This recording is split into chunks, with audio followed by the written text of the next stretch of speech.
MPI, this glorified school kids debate over the ABC and apparent funding cuts.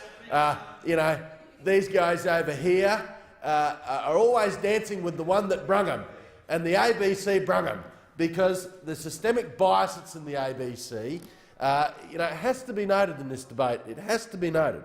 And I'm going to say, the other day, when I saw the managing director of the ABC, Michelle Guthrie, apparently complaining to her staff that the decision about the freeze in funding was going to, quote, make it very difficult for the ABC to meet its charter requirements and auditing expectations.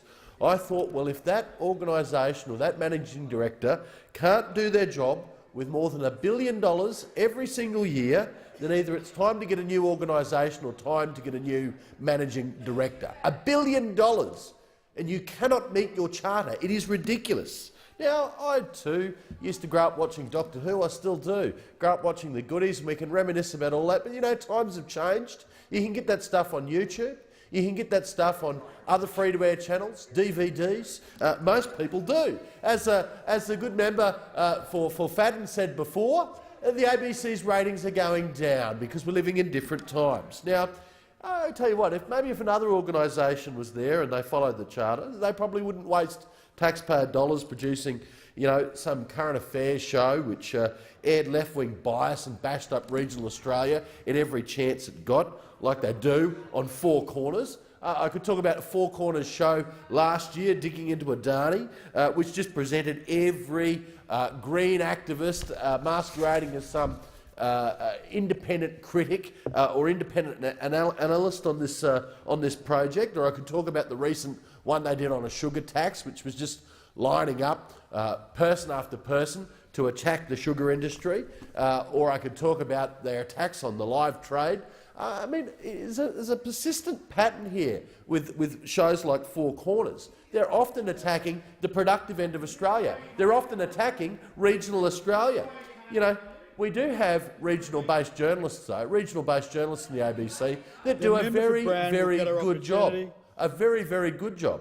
But I tell you, most of the funding that the ABC gets off the government ends up being channelled into Ultimo, into the capital cities, leaving those guys less resourced. Yes, there was some shift in funding a few years ago under our watch, but there should be more, and the ABC should direct it more into the regional areas, principally to make up for their anti-regional bias on their main flagship shows like Four Corners.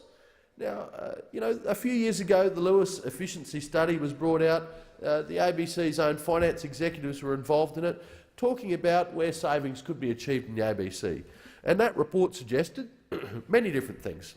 A lot of inefficiencies in their back office functions.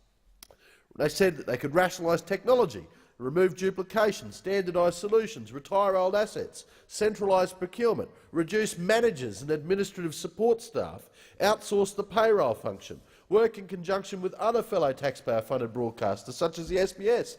And yet a few years ago, 2014, we saw the ludicrous situation where the ABC went and outbid its national fellow broadcaster, a taxpayer-funded organisation, the SBS, for the Asian Cup football tournament. Why would you do that? Why would you do that? That is just nonsense of the stuff that we see from the ABC. ABC threw $1.5 million worth of taxpayers' money down the drain with that. And there's a litany of these sort of sins that the ABC has committed. Why did they waste taxpayer money on establishing this fact check when we already have a PolitiFact that was there, an independent private one that was doing it? Were they worried that they were somehow not going to be skewed left enough for them? What about the fortune they spent on Vote Compass, which can only be seen as this manual on how to cast your vote? It's ridiculous stuff. Why do we have this comedy channel that's really just this left-wing panel masquerading as humour that's as funny as a Life Be In It T-shirt in a funeral? This is the sort of stuff we get. Double J, a channel for people to listen to music, the same sort of rubbish that we didn't listen to 10 years ago. This is the stuff they spend their money on, and they can't find an efficiency dividend. I'm sorry, Mr Speaker. The ABC can find some savings, and they can do it without affecting regional Australia. They should do it without affecting regional Australia, and they should clean up their problem of bias as well.